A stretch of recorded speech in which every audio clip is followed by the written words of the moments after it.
Olá, de novo aqui nós nos encontrando semanalmente no nosso canal Educacer. Vamos falar hoje sobre limites sem violência, autorregulação e prevenção dos problemas de aprendizagem. Mas antes, temos aquele pedido básico. Clicar no sininho das notificações, por quê? Porque você fica sabendo sempre que tem um vídeo novo. Se inscrever no canal se você ainda não é inscrito e curtir os nossos vídeos. Às vezes, não dá tempo de você assistir, necessariamente naquele momento. Ok, o vídeo fica gravado no canal. Volte a ele sempre que você puder. Mas o importante para nós, para que a plataforma entenda que este vídeo é importante e que ele possa ser compartilhado com outras pessoas que tenham essas dúvidas, você precisa clicar no sininho e também curtir, mas sim, inscrever, porque se você não é inscrito, nós quebramos todo esse ciclo, combinado? Ok, então vamos lá para o nosso papo de hoje.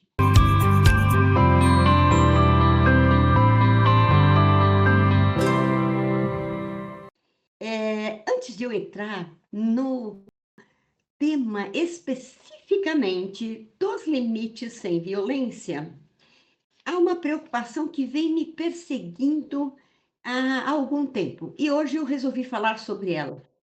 E é uma questão de falta de atenção. Mas, professor, o que é que isso tem a ver com o tema que nós vamos falar hoje? Ah, mas vocês já vão ficar sabendo. Em várias circunstâncias, seja numa consulta médica, seja em dúvidas de alunos, eh, seja porque a pessoa da recepção não deu a informação correta e as coisas se complicam porque as pessoas não prestam atenção. E eu vou dar um exemplo. Estivemos numa circunstância em que precisávamos falar com uma determinada pessoa e chegamos à recepção e a pessoa disse o seguinte: aguarda um momentinho ali que a pessoa já vem. E se passam mais de 20 minutos e a pessoa não veio. Eu retornei à pessoa que informou ali na recepção e disse: está havendo algum problema com a pessoa? Assim, não, é que a gente não localizou a pessoa. Eu falei: "Ah, então veja bem, a informação não está correta. A informação é: por gentileza, aguarde um momento que nós estaremos localizando a pessoa". Ah, aí sim a informação é correta. Senão eu vou esperar por algo que não vai acontecer, porque existiu ali uma brecha de informação não dada. Uma outra questão, a pessoa tem algum compromisso, tem, alguma responsabilidade, ela tem aquele horário marcado, ela vai, mas não leva um material que teria que levar. Porém, isto foi combinado, estava escrito lá na mensagem que foi trocada, e a pessoa chega, então, à reunião ou ao local que precisa ir e não tem em mãos aquilo que necessitava. Por quê? Porque não prestou atenção no que deveria fazer. Um outro exemplo muito corriqueiro. Você envia uma mensagem para alguém via WhatsApp e a pessoa vai abaixo da sua mensagem e sem essa nem mais aquela, bom dia, um ótimo dia para você, feliz quarta-feira. E o que eu escrevi em cima? Não prestou atenção. E se é uma coisa urgente? E se é uma coisa extremamente importante que envolve a resolução de um problema? Então, assim, o que é que a gente percebe? Que as pessoas estão com um número absurdo, excessivo de informações e não dão conta de olhar para todas elas. E mais do que isso, não sabem priorizar. É sério isso? Sim, é sério isso. É sério isso. Eh, Você vai à costureira, ou vários exemplos, e ela diz assim, você, solicita que ela faça ali um jaleco, tal, com o zíper, e ela fala: "Não, eu preciso de um zíper de tantos centímetros". Ora, eu não sou costureira. Eu vou à loja, compro um zíper de "X" centímetros e trago para ela. Aí ela diz para mim: "Mas este zíper não serve, porque o jaleco tem que abrir por inteiro". Então, tem que ser aquele zíper que tem a possibilidade de descolar um lado do outro. Por que você não me falou? Então, assim, não prestou atenção na informação que deu. Então, vamos lá. Não prestam atenção na informação que recebe, na informação que dão. Às vezes, paga-se mais caro por alguma coisa, por quê? Porque você não prestou atenção que aquilo custava aquele valor. Eu vou dar sempre exemplos que a gente vive aqui no corriqueiro, no dia a dia. Nós costumamos comprar uma determinada coisa na padaria aqui próxima de casa. E, eh, esse alimento X custa em torno de 8, R$ 7,80 normalmente. Chegamos nós na padaria ontem e a mesma coisa estava lá com uma etiqueta de 22,30. Oi? Então, assim, a pessoa simplesmente, se ela olhar para aquilo que está comprando, for ao caixa e pagar, ela não percebe que ela está sendo lesada num valor. Então, eu falei com o gerente, eu falei: "Nossa, como é que uma coisa sobe nesta porcentagem tão exponencial, de uma semana para outra?" Porque é algo que a gente compra toda semana. "Ah, mas eu acho que os valores estavam errados anteriormente, a pessoa pôs de acordo com o peso de outro produto." Não, não, não é isso. Muito bem, voltando, lá, isso foi a semana retrasada, voltando lá ontem, estava novamente a 8,70. "Ah, então foi corrigido?" Então, assim, as pessoas não se atentam, então tomam prejuízo, ficam sem a informação. Às vezes, acontece aquilo que meu pai dizia: "Quem não tem cabeça tem perna", se você não vai, até um determinado lugar com atenção, levando o que precisa, você precisa voltar para buscar e voltar novamente, perdeu-se um tempo. Então, assim, otimizar a vida, com inteligência orgânica é muito bom, porque, a IA não faz tudo para você. Sim, ela não vai ao mercado, ela não vai selecionar as frutas, os produtos para você. Ainda bem que a gente tem que fazer isso pessoalmente, ok? Então, gente, a prevenção. E esta falta de prevenção e de atenção afeta estes problemas de aprendizagem e afeta também a questão de darmos limites sem violência. Por quê? Porque nós podemos ter autoridade sem usar o autoritarismo. Concordam comigo? Ah, mas tem hora que eu vou dizer, a criança dá um trabalho que você tem vontade de. Ok. Alguém tem que ter juízo nessa relação. E isso tem que partir do adulto. Então, assim, as pessoas estão em esgotamento, professores, a gente está ouvindo muita coisa complicada acerca disso. Eu vi uma notícia agora cedo sobre a violência que aconteceu em uma escola lá no Rio Grande do Sul. Meu Deus, como assim? A digamos assim, a pessoa que permitiu a entrada dessa criatura no ambiente interno da escola, a pessoa ou as pessoas, enfim, eu devo dizer, desculpa, mas não teve atenção, não prestou atenção que aquilo poderia ser uma coisa extemporânea e fora de não tinha cabimento aquilo naquele momento.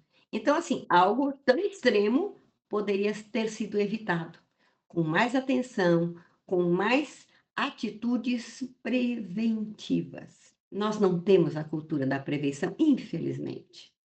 Então, depois que já aconteceu, aí a gente vai acudir.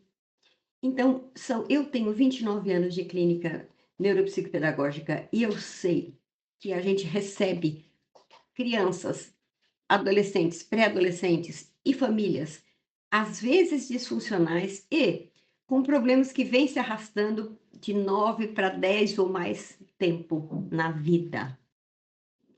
E aí, quando você recebe esta família, esta criança, esse aprendente, você recebe uma família também. necessariamente. E aí vem as histórias. Quando a gente faz a anamnese, vem as histórias. E a verdade aparece.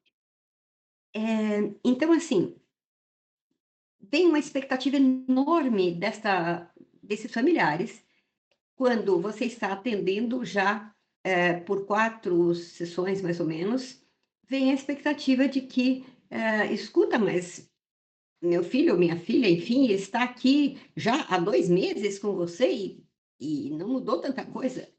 Um momentinho, vamos prestar atenção". 2 meses é muita coisa, por quê? Eu vejo a sua criança 1 hora por semana, o que em 1 mês dá 4 horas, e em 2 meses dá 8 horas. Essa criança tem 10 anos e há mais ou menos 8 a 9 anos o problema vem se apresentando. Então não tem como, em 8 horas, a gente fazer a mágica, não é?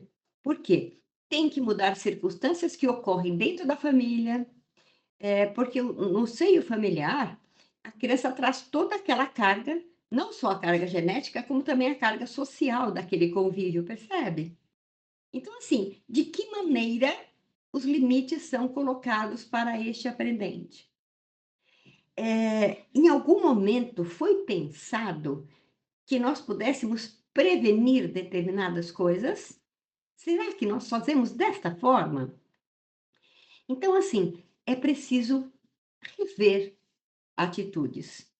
É preciso rever coisas que acontecem e que depois a gente fala: "Nossa, mas como foi parar nesse ponto a situação?". Veja, no caso desta criança, dessa situação que aconteceu lá no Rio Grande do Sul hoje, ontem me parece, né, eh, este rapaz tem tem um irmão que estuda na mesma escola. Então, assim, uma atitude desse porte, não aconteceu este comportamento assim, do dia para a noite, não foi assim. Este rapaz já devia estar apresentando algum tipo de comportamento que não foi, eh, atentado por ninguém. Ninguém prestou atenção, novamente, ninguém prestou atenção, no tipo de atitude que vinha sendo tomada por esse rapaz. Então, os sinais aparecem, é preciso que nós estejamos atentos para tudo, para prevenir várias coisas, prejuízos, violências, situações limite, todas essas coisas estão acontecendo porque não estamos atentos.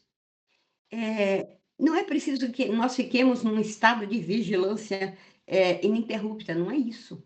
Mas treinar, treinar a nossa capacidade de atenção para que nós possamos, viver de uma maneira mais harmônica, mais ajustada, mais, humana. Eu estive e estou estudando, não é, e aconselho bastante que, principalmente professores, se atentem e busquem conhecimento sobre a neurociência do afeto, neurociência afetiva.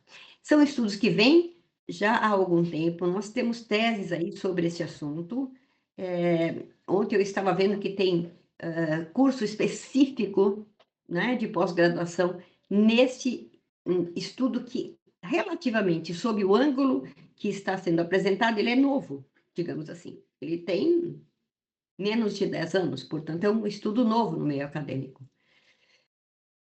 Neurociência afetiva. O que isso quer dizer? Ah, mas vamos ligar isto com os limites sem violência, ok? Há tempo que nós estamos dizendo que não é só o cognitivo que entra na sala de aula, não só da parte do professor, como da parte do aprendente. Então, ensinante e aprendente têm que ver também o seu lado afetivo. Não é só a cognição que entra na sala de aula e a parte emocional fica lá fora. Não existe isso. nós entramos inteiro naquilo que fazemos. Eu citei, eu acho que no encontro anterior, aquela fala, de Fernando Pessoa com o seu, codinome, né, que ele usa também outros nomes, dizendo: "Põe-te inteiro naquilo que fazes". Então não dá para a gente estar mais ou menos fazendo alguma coisa, porque aí não funciona. E este mais ou menos tem acontecido com uma frequência maior do que se deseja. Isso acontece por quê? Por causa do excesso de telas.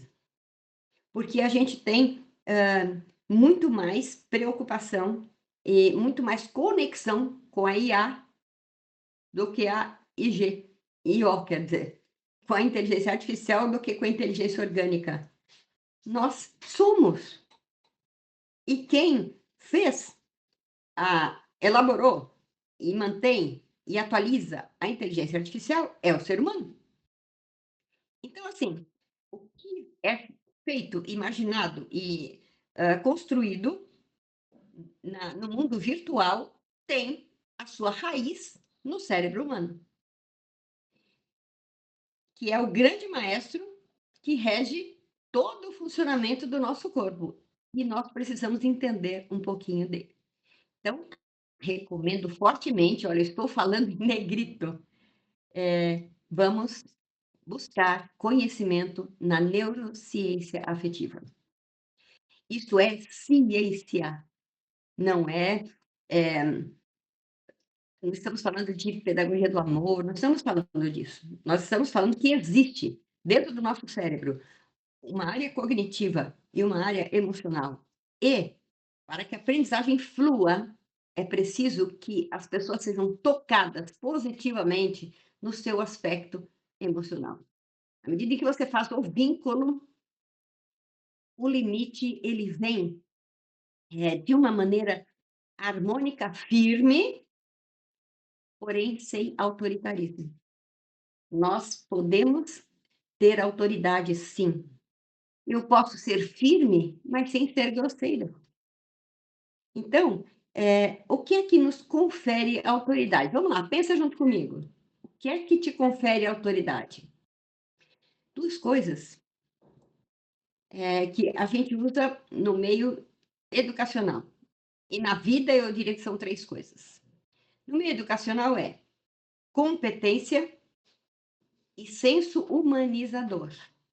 Essas 2 coisas. O aprendente respeita quando você tem competência, e ele te testa, viu? Bastante. Faz pegadinhas, consulta no celular a IA para ver se ele consegue te enrolar, fazer alguma coisa que você escorregue, né. Então a gente precisa ter conhecimento sobre o que fala. Muito bem, essa é uma parte, é a cognição nossa funcionando.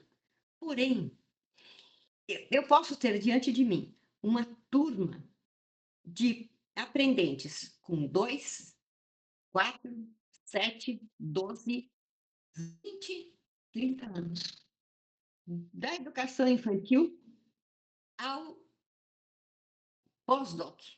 Não importa, são seres humanos que têm um cérebro e que têm uma forma emocional dentro de si.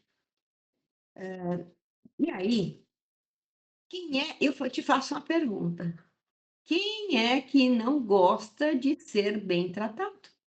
Quem é que não gosta de receber um abraço sincero?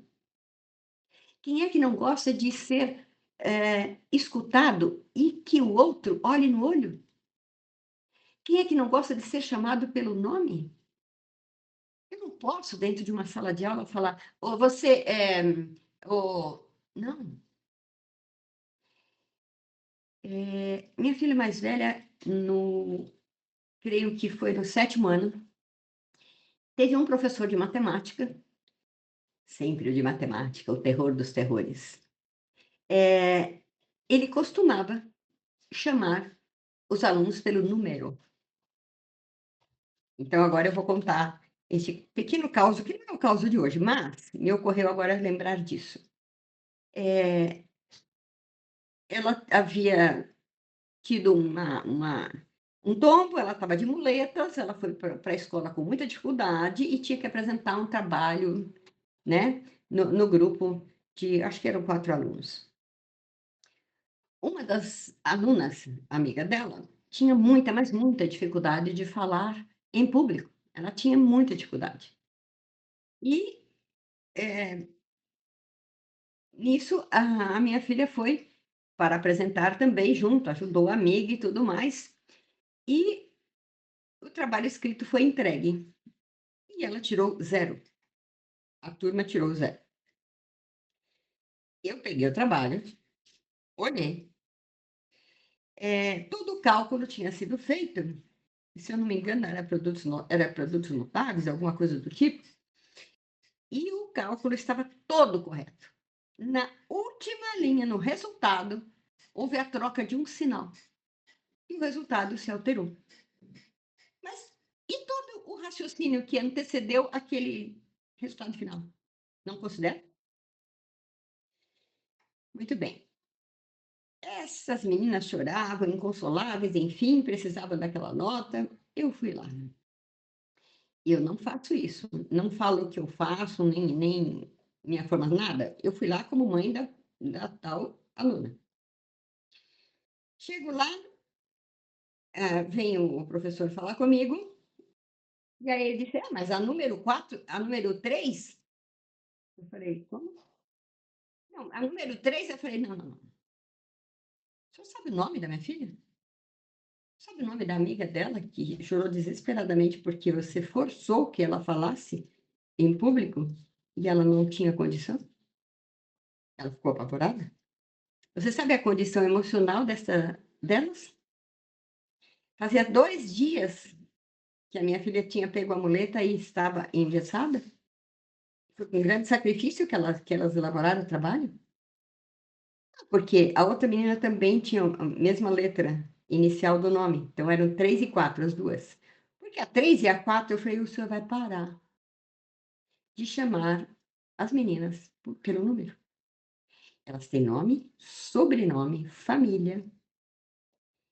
Mas quem é a senhora para estar falando desta forma? O que a senhora entende de escola?" Bom, meus amores, aí eu realmente tive que me apresentar, não é. Eh, e aí essa nota teve que ser alterada, foi chamado o diretor, porque a conversa estava um pouco, enfim,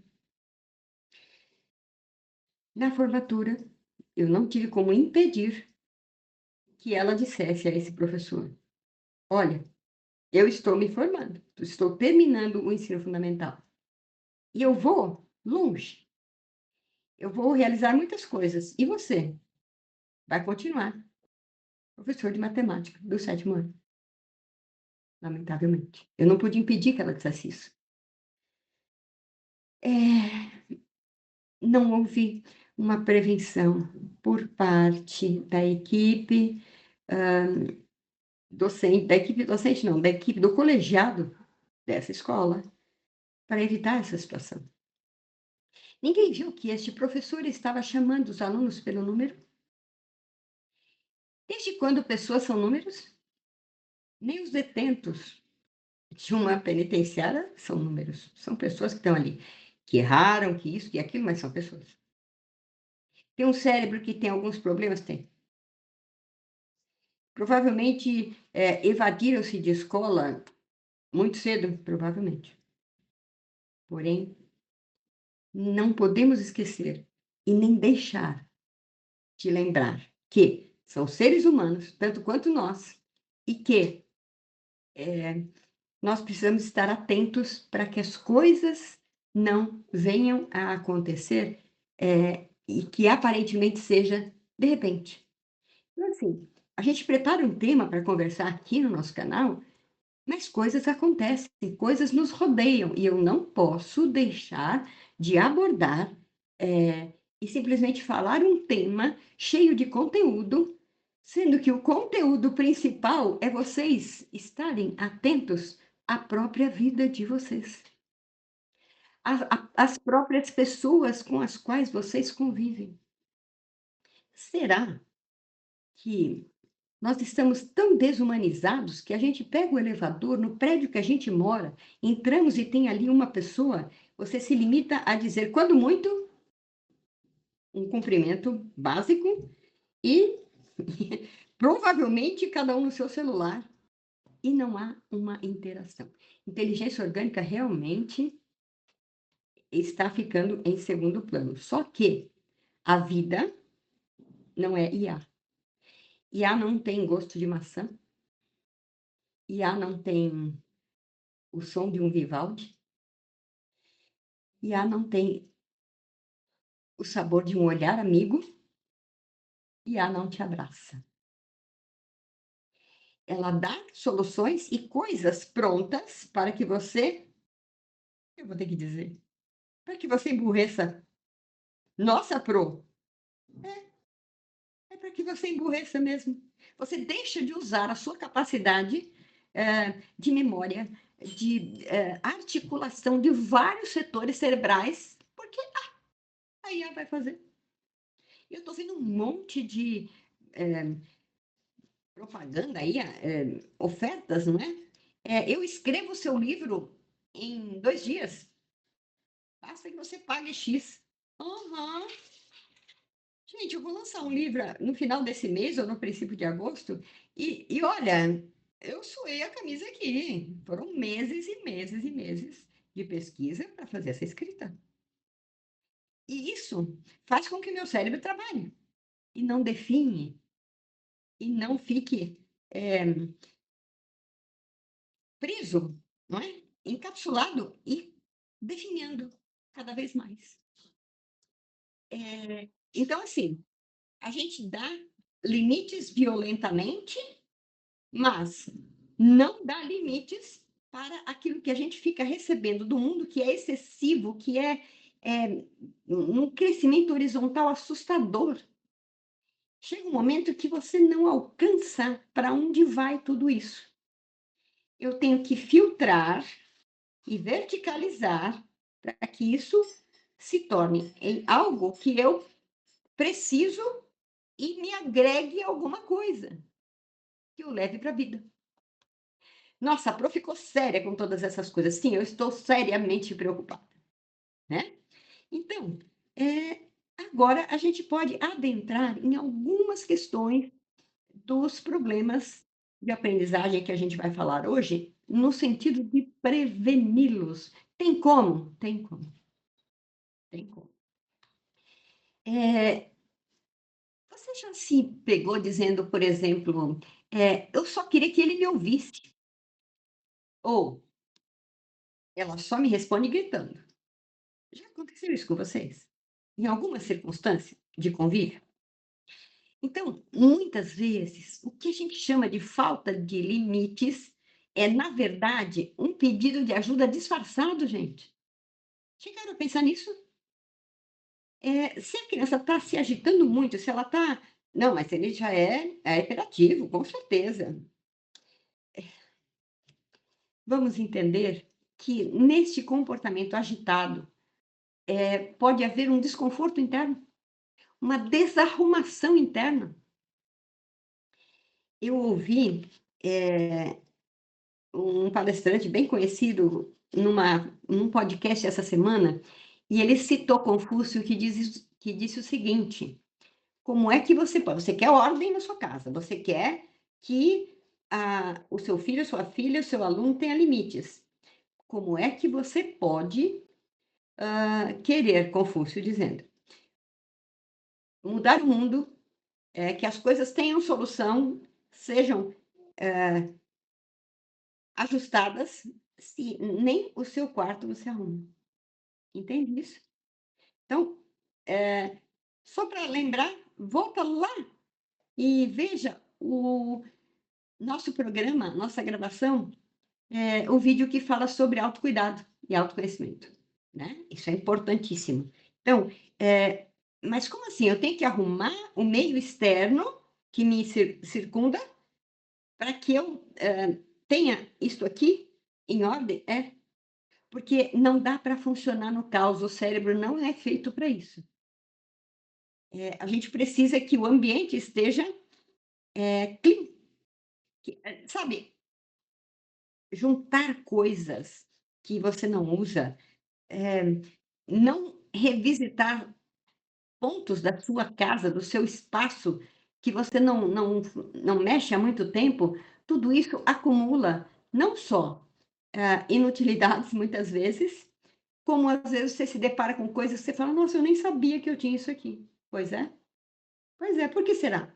Né, porque a gente não revisita, não revê as coisas que temos e não ficamos com aquilo que exatamente é o necessário, né. A gente tem para além e ocupa um espaço que não precisa. Assim mesmo acontece com o nosso cérebro. Nós enchemos o cérebro de informação e falta espaço para ter atenção. Deu até rima, né? De repente isso dá até um sambinha. Bom, nesse vídeo, minha gente, nós estamos falando em como os limites bem colocados, com firmeza e afeto, ajudam no desenvolvimento da autorregulação e previnem problemas de aprendizagem e de comportamento.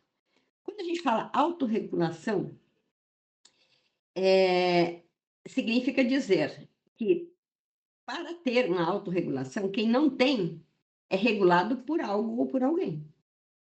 E a autorregulação é algo que nós temos que ter, desenvolvido. Então, respira comigo e pensa: educar é cuidar antes, para não punir depois. Vou falar de novo. Respira comigo e guarde isso que eu estou te falando. Educar é cuidar antes, para não punir depois. Eu não estou criando esta frase. Eu estou lembrando uma frase que vocês vão pesquisar para saber de quem é. Não vou contar. Educar o homem para não precisar puni-lo, né?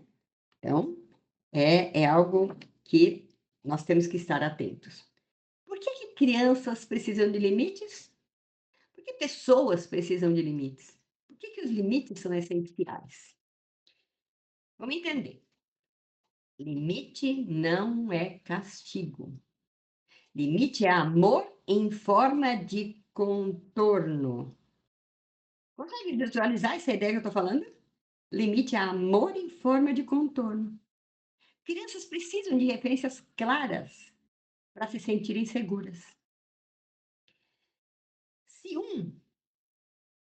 do convívio familiar defende um ponto de vista e o outro defende outro ponto de vista, já é um conflito. Quando os limites são consistentes, previsíveis e amorosos, o cérebro entende: "Ah, aqui é seguro, aqui eu posso aprender". Um outro exemplozinho prático aqui. Eu sou a maluca dos doramas e dos seriados. Muito bem, estamos vendo um seriado em que, uma mãe educa um filho único com um rigor tão excessivo, tão absurdo, a ponto de o menino estar comendo e ela pega, retira o prato, retira o alimento e diz assim: "Você vai comer pouco, porque de barriga cheia você não consegue estudar. Você tem que ser o melhor. Você tem que ter a nota máxima". E assim foi uma um massacre da serra elétrica durante toda a infância e adolescência, até chegar à formatura dessa pessoa. Qual foi a consequência? Não boa. Eu não vou dar spoiler, depois eu conto o nome do seriado. Mas, este rigor excessivo transformou, essa pessoa que recebia limites com tanta violência, que, para não ser mais dominado, o que ele se tornou? Um dominador. E mais do que isso, um dominador corrupto. Muito triste. Então, pegando esta frase que a gente falou para dar sequência, limite é amor em forma de contorno. Para que a criança, o aprendente se sinta seguro, porque sem isso, o sistema de alerta da criança, a amígdala cerebral, vai permanecer ativado, sem necessidade. Então é um sistema de alerta constante, que não necessita, tipo assim, ele vai, isso vai gerar o quê? Por exemplo, vai, ser um convite para que aquele aprendente, aquela criança, aquele filho, aquela filha venha a mentir para você. Porque ela fala: "Não, mas se eu contar a verdade, eu vou apanhar, eu vou isso, eu vou aquilo, então eu vou urdir, né, eu vou bolar uma outra coisa para eu não sofrer a consequência". Por quê? Porque já espera um uma coisa que venha violentamente, né. Essa mãe do seriado que eu falo, ela pegava um não sei que planta que era, né, e ela batia na barriga da perna do garoto, né, ficava aquelas marcas vermelhas, e fazia que ele estudasse, com aquela dor, e sem o alimento, só um pouquinho de alimento. Gente, com o cérebro em alerta, não existe espaço para atenção, para memorização e muito menos para aprender com prazer. Lembra que eu falei para vocês em outro vídeo que aprender tem que ser gostoso? Então, assim, eh, o cérebro não sobrevive num estado de alerta constante. Isso vai dar em quê? Exaustão, estresse. E aí o cérebro não produz. Ele está, eh, preso a um sistema de alerta, a amígdala cerebral está comprimida por uma ativação que não precisa existir. Olha como é sério isso, né? Então, assim, nem tanto ao mar, nem tanto à terra. Nós precisamos prestar atenção, para isso estarmos atentos a determinadas coisas, mas não provocar nem em si, nem no outro, um estado de alerta permanente. Não é porque nos cobrar excessivamente. Vamos pegar em nós aquilo que nós temos de mais, eh, que dá mais frutos, que é mais, funcional, aquilo no qual eu sou boa mesmo. É nisso que eu vou me pegar. E é isso que eu vou notar no outro. E é por aí que começa, naquilo que ele faz de melhor. E daí a gente puxa as outras coisas. Então, limites, minha gente, ajudam a organizar o mundo interno da criança. Geram confiança, mas não podem gerar submissão, entende isso? Segurança, então, gera aprendizagem. Ou seja, cérebro em modo seguro igual estado de atenção. Olha como é isso, né? Ajuda, inclusive, na construção da empatia, da responsabilidade. Então, vamos para este lado, para esta versão do melhor da nossa inteligência orgânica. Aliás, existe um podcast que eu admiro bastante, que é feito pelo filho do professor Cortella, e que se chama Inteligência Orgânica. Recomendo bastante que vocês assistam, porque ele traz, muito dessa realidade sobre a qual a gente está falando, no sentido de nos atentarmos para a inteligência nossa, orgânica, do nosso cérebro, né. Porque tem tanta coisa artificial que nós acabamos sendo artificiais. E sendo artificiais, somos superficiais. E quem vive na superfície perde a intensidade das coisas. Eh, então, sem limites, minha gente, essa amígdala cerebral, que eu já expliquei o que ela é, não é a amígdala lá do fundo da garganta, que aquilo chama tonsilas palatinas. A amígdala cerebral em alerta, ela tem, em alerta constante, claro, ela gera um fato, aprendizado bloqueado. Amígdala cerebral em alerta, aprendizado bloqueado. Ninguém vive sob terror, não é? Então, eh, se temos este cuidado de tratar os limites dessa forma, a gente tem o quê? a possibilidade de que esse indivíduo, essa criança, esse pré-adolescente, tenha autorregulação. Como é que nasce a autorregulação? Vamos lá. Autorregular-se é alguma coisa que a criança aprende. Ninguém nasce com autorregulação. Ela não nasce sabendo controlar os esfíncteres, por exemplo. Não, né? Não é algo que ela deve saber. Por quê? Porque o cérebro infantil está em construção, né? Então ela vai aprendendo aos poucos. Qual é a primeira questão de autorregulação que acontece? Quando a criança desfralda. Ela consegue se autorregular os esfíncteres, né? Então, gente, sem querer termos muito técnicos, porque este canal ele é muito direcionado com muito carinho aos pais e também aos professores. Então, eu quero que a linguagem seja a mais acessível possível e que vocês coloquem nos comentários. Se algo ficou em dúvida, que vocês perguntem, façam perguntas, interajam, que a gente vai responder. Eu mesma vou responder essas questões que vocês colocaram. Então, a parte responsável por pensar antes de agir, por controlar os impulsos e as emoções, é aqui, né? Vamos localizar anatomicamente no cérebro, essa parte aqui do córtex pré-frontal, que, pasmem vocês, ela só amadurece por volta dos 25 anos. Olha só. Então, se os limites forem impostos com violência, isto vai dar confusão no funcionamento cerebral, que ainda não está totalmente formado, não está amadurecido. Então, para que esse amadurecimento aconteça harmonicamente, limites sem violência, para gerar uma boa autorregulação. Então, até lá, até chegar nesse amadurecimento, a criança precisa de um adulto que empreste para ela a regulação. Entende? Então, isso acontece como? Ah, através de uma escuta ativa, de uma repetição amorosa. Não é para ficar falando, mas eu já falei. Ó, mas quantas vezes eu tenho que dizer? Em que momento essa criança estava quando você disse isso? Então, fica na altura dela, olha nos olhos e diga, firme, mas amorosamente, aquilo que você quer ensinar, com calma.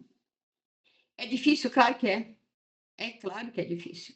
Mas é do modelo que o adulto oferece que este amadurecimento vai acontecer, tá? Então, veja bem, quando nós gritamos, nós ensinamos que é para gritar. Quando nós contemos com firmeza e respeito, nós ensinamos, então, a autocontenção. Então, essa região do cérebro, não é, que é do planejamento e das funções executivas, ou seja, de tudo aquilo que a gente executa na vida, nós teremos, então, essa possibilidade de ver. Primeiro, cuidar em nós. Lembra? Primeiro em nós, depois através de nós. Não esqueçam disso. Então, aí dando o exemplo, sendo referência, a gente tendo autocontenção, é isso que ele vai aprender. É isso que ele observa em você e que ele vai aprender e vai poder colocar em prática, trazer para a vida, né? Então, vamos prevenir ao invés de reagir drasticamente. Muitos desafios de comportamento e até dificuldades de aprendizagem, elas começam com algo que não parece ser tão grave. A história que eu falei do problema que aconteceu lá no sul. Está acontecendo sono desregulado, está acontecendo excesso de telas, falta de rotina, insegurança emocional. Soma tudo isso e vai dar ruim. Vai dar ruim. E aí, quando chega na nossa mão para nós atendermos, como terapeutas da aprendizagem, você percebe que existem comportamentos alterados, mas que não são só do aprendente. Porque ninguém nasce com desregulação. Ninguém nasce, gostando de consumir telas em excesso, não existe isso. Alguém facilitou esse caminho. Então, se eu posso facilitar um caminho, para o meio virtual, para as redes sociais, etcétera, eu também devo facilitar e oferecer opções, da vida física, do contato, da conexão com o outro. E como é que a gente quais são os aspectos pelos quais a prevenção vai passar? Olha lá, são 3 é um tripézinho, tá? Observar antes de rotular. Vamos prestar atenção por que que esta criança, esse adolescente está agindo desse jeito. Ele está dando alguns sinais, presta atenção. Não vamos rotular, ele é desatento, ele é bagunceiro, ele é desobediente, ele é malcriado. Não, ele não é, ele está. Isso pode mudar, tá certo? Ele é um ser humano que está fazendo determinada coisa, que pode ser alterado, ok? Comportamentos podem e devem ser mudados, né? Para melhor. Então, observar antes de rotular. Primeiro pezinho do tripé. Segundo, escutar antes de corrigir. Essa mulher do seriado, o tempo inteiro, ela não deixava o garoto terminar uma frase. Então, quando ele pôde, quando ele se tornou adulto, um déspota, um cara assim, realmente dominador, ele volta a essa mãe, mas de uma maneira tão pesada, que ela recebe de volta, assim, de uma só vez, tudo o que estava dentro dele.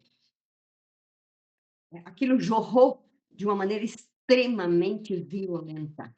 E ela se assusta. Só que tudo vem à tona dentro dela também. Para que isso? Não se preveniu para que isso não acontecesse. Ela não escutou antes de corrigir. E mais um pezinho deste tripé, que é nomear antes de punir. Tá certo? Então eu vou repetir. Lembrem-se disso. Anotem se precisar. Faz uma plaquinha lá para te ajudar. A prevenção passa por essas 3 coisas: observar antes de rotular, escutar antes de corrigir e nomear antes de punir. Entende isso? É muito sério isso que eu estou falando. Eh, então, por exemplo, você pode usar a seguinte frase: "Agora não, chega, não pode, vai, calma". Olha para ele e diz assim, olha para essa criança e diz: "Você, eu sei, você está frustrado, porque você queria continuar brincando. Eu te entendo. Só que agora é hora de guardar os brinquedos. Eu posso te ajudar, entende? Guarda isso agora. Vamos parar, vamos parar. Agora não pode. Calma, porque ele vai se assustar e vai ter raiva de organizar as próprias coisas. De novo, você está frustrado porque você queria continuar brincando, eu sei, eu te entendo. Mas agora é hora de guardar. Eu posso até te ajudar. Mas é assim que tem que ser, por isso, isso e isso, porque tal coisa assim, assim é importante. Então, frases como essa vão prevenir, minha gente, birra, explosão, bloqueio emocional, que vão impactar o aprender. Eu sei que muitas vezes acontece, a gente perde um pouquinho a estribeira, vai acontecer. Todos somos humanos e temos falhas, ok? Mas a gente sabendo que podemos fazer esse tipo de prevenção para que esse indivíduo, este filho, esta criança tenha a autorregulação e na vida seja alguém que vai se ajustar socialmente, eu tenho que ser a referência boa. Não é muito opcional, né? Então, é, é preciso manter a palavra. Ah, isso sim. Se você disse que aquela era a hora de parar, aquela é a hora de parar. Com tranquilidade, com firmeza, mas não tem que ceder. "Ai, tá bom, vai", para não ficar escutando o grito. Não, não, não. Aquela é a hora de parar? Sim, aquela é a hora de parar. Ponto. Entende? Não tem que ceder, mas tem que explicar, de uma maneira humanizada, sem violência. Mantenha a palavra, mas sem ameaça, sem troca. "Ah, se você parar agora, você vai ganhar 2 Kit Kats". Não, é é porque este é o certo, né. Então, me lembrei agora que a minha filha mais velha foi atemorizada, né, porque ela chegou na casa da avó e foi brincar com coisas que tinham embaixo da pia. E aí o avô disse assim: "Não mexe aí porque tem um bicho-papão, e se você mexer eu chamo o homem do saco". Ah, pergunta se eu fui boazinha. Não. Eu abri tudo aquilo e disse: "Minha filha", ela tinha 3 anos. Falei: "Minha filha, isto que está aqui embaixo não é seu, e tem que ficar guardado aqui. Então você me ajuda a guardar de volta, pra tudo ficar arrumado. Você vai brincar com brinquedos. E se você quiser brincar com, eh, os potinhos plásticos da sua avó, você vai pedir: 'Vovó, eu posso brincar com os potes plásticos?'. Como você vê, minha filha, aqui não tem nenhum bicho-papão, só tem panelas e potes plásticos. Só isso, tá bom?". Peguei, saímos, eu falei: "Bom", me despedi educadamente e saímos. Quando eu tive a oportunidade, eu disse: "O senhor nunca mais ameace a minha filha dizendo que tem bicho-papão lá no saco, porque isso é mentira. Faça isso", entende? Então, assim, mantenha a palavra, sem ameaça e sem troca. Não tem que ameaçar nada. Se disse que vai ter, por exemplo, só uma história, eu vou contar uma história, não vai ter a segunda. "Ah, mas eu queria", não, agora eu já contei uma história interessante, agora é hora de dormir.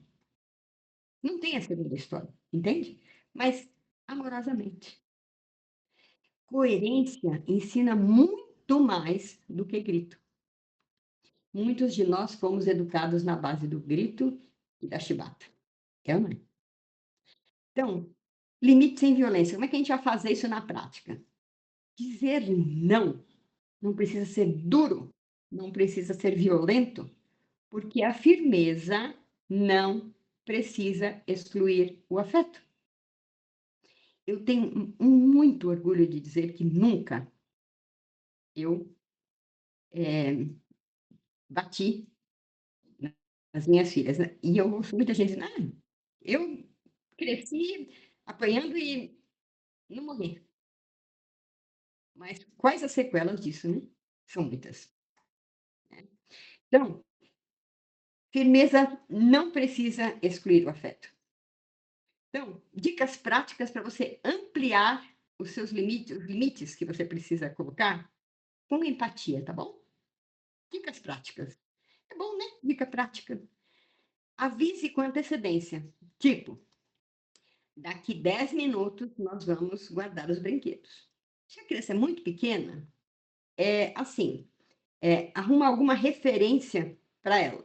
Olha, antes de ficar escuro, por exemplo, que ela não sabe ver horas, a gente precisa guardar os brinquedos, porque aí vai ser a hora de jantar, por exemplo.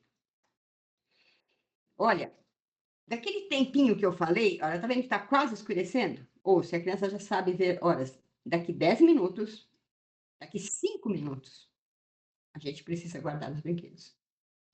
Então, você vai avisando e não chegar do assim, intempestivamente e dizer o que tem que ser feito. Avisa com antecedência. São as dicas, hein? Essa é uma. Segundo, valida o sentimento desta criança, mesmo negando o pedido.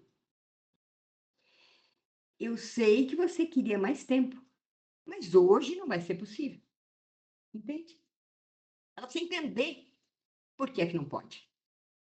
Tem que explicar a razão. Você tem que dar uma razão factível, perceptível, que ela vai entender, né?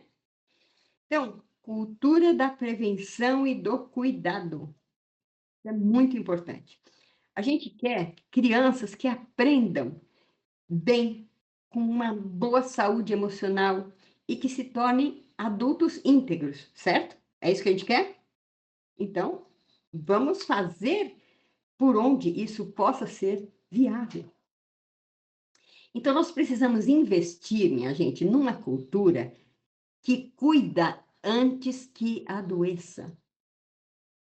Se nós cuidarmos antes, as pessoas deixam para ir fazer um check-up, não fazem um check-up anual. Aí depois que tem 2, 3 elos da coluna que estão danados, depois que não, antes que aconteça, vá cuidar. Então, outro tripézinho que eu vou te contar. Prevenção é rotina, não é para ser extemporâneo de vez em quando. Prevenção é rotina, é vínculo e é limite com amor. Isso é prevenção. De novo, coisa de professora, né? A gente reafirmar, mas é assim que a gente aprende. Ó. O cérebro aprende por repetição. Prevenção é rotina, é vínculo e é limite com amor. Sem pieguice, entende? Sem pieguice. Eu acredito fortemente que educar é construir um caminho. Eu não posso exigir, não, porque tem que tirar a melhor nota, porque você tem que ser o melhor da classe, porque você não pode errar. Não! Se a trajetória do ano foi boa, por óbvio que a nota final vai ser boa e ele vai passar de ano. E quem está na escola para passar de ano, nem vai tirar nota. Está lá para aprender. Portanto, educar é construir um caminho. Então, na trajetória escolar, agora falando como professora, a nossa função é sermos mediadores entre o aprendente e o conhecimento, ok? Mas, neste meio, nesse trajeto, existe vínculo, existe afeto. Agora, educar é a função do meio familiar. Não é? Não vamos transferir isso para os professores, ok? Então, os limites, quando são colocados com afeto, são trilhos por onde essa construção vai avançar com segurança. A construção vai avançar com segurança. Por isso que eu sou muito apologista da homeopatia, sabe? Porque nada se faz com um corte brusco. Quando você usa somente o raciocínio alopata, você está agindo sobre o sintoma, não sobre a causa. Insisto nessa questão porque é assim que acontece. Portanto, os limites são algo que se constrói, é um trilho de uma construção que vai avançando com segurança, passo a passo, numa espiral crescente, que eu sempre gosto de falar isso, porque é assim que a gente aprende. E aí, vamos para o nosso caso de hoje. É o Jardim do Tomás. Tomás era um menino curioso, cheio de energia e de perguntas. A mente dele era como um jardim em plena primavera, sabia? Tudo queria florescer ao mesmo tempo. Mas, às vezes, esse jardim parecia um pouco bagunçado. Ele se distraía com muita facilidade. Ele interrompia os colegas e ficava fazendo muitas perguntas para os professores e se irritava quando as coisas não saíam como ele queria. Então, veja que era um garoto difícil de lidar, em tese. Vamos ver na prática como é que a professora fez. Na escola, a sua professora, Dona Clara, ela percebia que o Tomás não era desobediente. Ele apenas não sabia cuidar do seu jardim interior. Em vez de puni-lo com castigos ou broncas, a Dona Clara fez uma coisa diferente. Ela construiu com a turma um acordo de cuidados do jardim. Olha, essa frase está em negrito aqui para vocês, tá bom?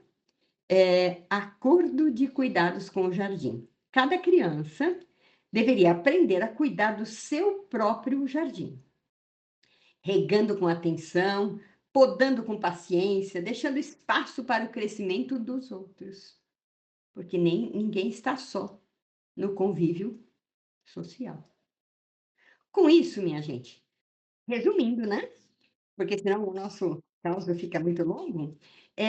O Tomás aprendeu que, primeiro, parar para respirar antes de reagir era como dar sombra para uma plantinha cansada.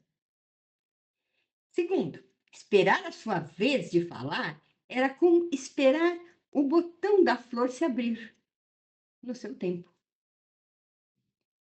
E por último, o que dizer não com firmeza e gentileza era como colocar uma cerca leve que protege sem machucar. Dona Clara também conversou com os pais do Tomás, explicando que limites firmes e afetuosos ajudam o cérebro a se organizar. Em casa, os pais então começaram a estabelecer rotinas mais claras, oferecer escolhas possíveis e acolher os sentimentos difíceis do Tomás, sem punições intempestivas, mas com escuta e orientação. Com o tempo, o jardim de Tomás ficou mais claro, mais calmo, mais florido. Ele aprendeu a regular os seus impulsos, a respeitar o espaço dos outros e, como resultado, até a sua aprendizagem deslanchou. E o que antes era dificuldade, virou, sabe o quê? Potencialidade. Moral da história, minha gente: quando crianças são ensinadas com empatia a cuidar de si e dos outros, sem violência, elas desenvolvem raízes fortes. Limites com afeto e constância são como cercar, fisicamente, são cercas de amor que protegem e não podam um crescimento saudável.